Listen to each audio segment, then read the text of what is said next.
무리가 다 일어나 예수를 빌라도에게 끌고 가서 고발하여 이르되, 우리가 이 사람을 보매 우리 백성을 미혹하고 가이사에게 세금 바치는 것을 금하며 자칭 왕 그리스도라 하더이다. 빌라도가 예수께 물어 이르되, 네가 유대인의 왕이냐? 내 말이 옳도다. 빌라도가 대제사장들과 무리에게 이르되, 내가 보니 이 사람에게 죄가 없도다. 무리가 더욱 강하게 말하되, 그가 온 유대에서 가르치고 갈릴리에서부터 시작하여 여기까지 와서 백성을 소동하게 하나이다. 빌라도가 듣고 그가 갈릴리 사람이냐 물어 헤롯의 관할에 속한 줄을 알고 헤롯에게 보내니 그때의 헤롯이 예루살렘에 있더라.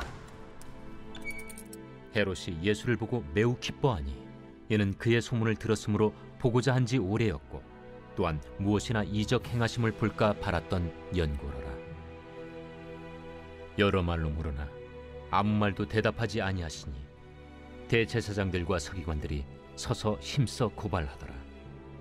헤롯이 그 군인들과 함께 예수를 업신여기며 희롱하고 빛난 옷을 입혀 빌라도에게 도로 보내니 헤롯과 빌라도가 전에는 원수였으나 당일에 서로 친구가 되니라. 빌라도가 대제사장들과 관리들과 백성을 불러 모으고 이르되, 너희가 이 사람이 백성을 미혹하는 자라 하여 내게 끌고 왔도다. 보라, 내가 너희 앞에서 신문하였으되 너희가 고발하는 일에 대하여 이 사람에게서 죄를 찾지 못하였고 헤롯이 또한 그렇게 하여 그를 우리에게 도로 보내었도다. 보라, 그가 행한 일에는 죽일 일이 없느니라. 그러므로 때려서 놓겠노라.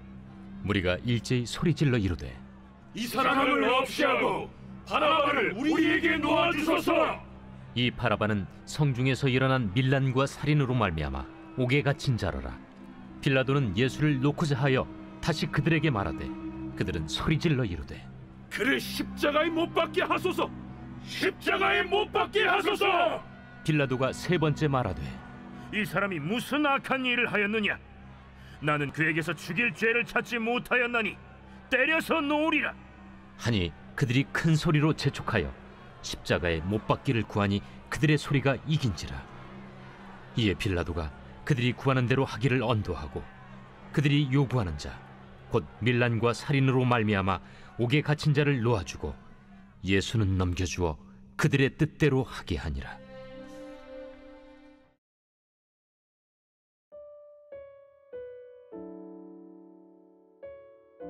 헤롯을 마지막으로 만난 지도 오래되었다. 사실 우리는 그를 만난 적이 없다. 그저 헤롯이 예수의 피를 원한다는 이야기를 들었을 뿐이다. 헤롯은 유대의 왕이었다. 그다지 인상적인 칭호는 아니지만 그는 이 칭호를 붙이는 헤롯 대왕에게 물려받았다. 헤롯 대왕은 많은 건축 사업을 일으켰으며 메시아일지도 모를 한 아이 때문에 여러 아이를 살해한 인물로 알려져 있다. 그의 아들인 헤롯 안티파스는 꽤 오랫동안 예수에 관한 소문을 들었다. 그 중에는 그가 기적을 행하는 선지자라는 내용도 있었다. 그런데 드디어 기회가 왔다. 록 뮤지컬인 지저스 크라이스트 슈퍼스타를 보면 기억에 남는 헤롯의 대사가 나온다. 그는 예수에게 속임수를 써보라고 요청한다. 그의 능력을 증명할 수 있게 수영장 위를 걸어보든가 물을 포도주로 바꿔보라고 요구한다. 이 대사는 당시의 분위기를 정확하게 포착했다. 헤롯에게 예수는 그저 흥미로운 쇼를 보여주는 인물, 메시아를 자처하지만 실은 괴짜에 불과했다. 그리고 조금 성가신 인물이기도 했다. 그래서 예수가 헤롯의 괴벽에 협조하지 않자 그는 정신나간 메시아에게 내릴 만한 조치를 취한다. 그에게 왕처럼 옷을 입히고 희롱한다. 다음으로는 그런 인물이 마땅히 받아야 할 운명으로 그를 보낸다. 누가의 언급에 따르면 그날 헤롯과 빌라도는 친구가 되었다. 유대의 왕이 로마 제국의 친구가 되었다. 이것은 정치적으로는 좋은 선택이지만 신학적으로는 나쁜 선택이다. 왜냐하면 하나님 나라가 곧 설립될 것이며 그 나라는 카이사르 및 그의 동맹군에 대항할 것이기 때문이다.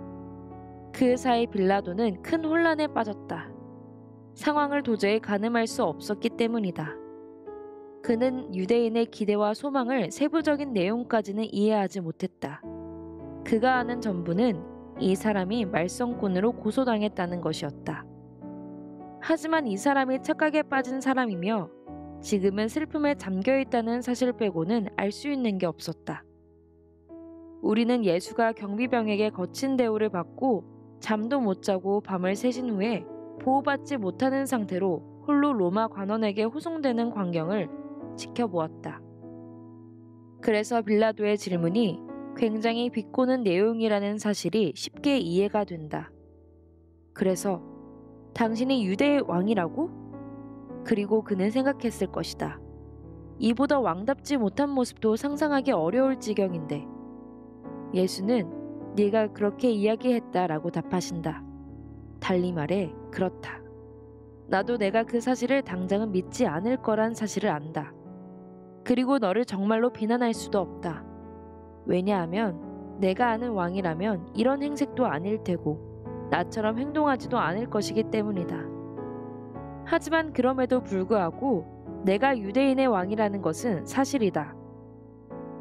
빌라도는 예수가 해로울 것 없는 광신도라고 확신했다. 하지만 군중의 생각은 달랐다. 그가 성전에서 한 일을 기억하소서. 그는 말썽꾼입니다. 우리는 그가 제대로 처벌받기를 원합니다. 결국 빌라도는 굴복한다. 하지만 누가는 그 이야기에 동참하라고 우리를 초대하면서 이 모든 오해와 실수를 통해 하나님의 목적이 전진하고 있다는 사실을 우리가 깨닫기를 바란다. 그리고 실제로 하나님 나라는 이런 식으로 올 것이다.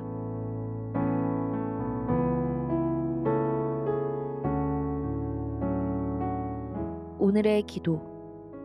이 나라의 위정자들에게 지혜를 더하사 그들의 선택을 통해서 하나님의 뜻이 이루어지게 하소서. 주님을 두려워하는 자들이 세워지게 하소서. 아멘.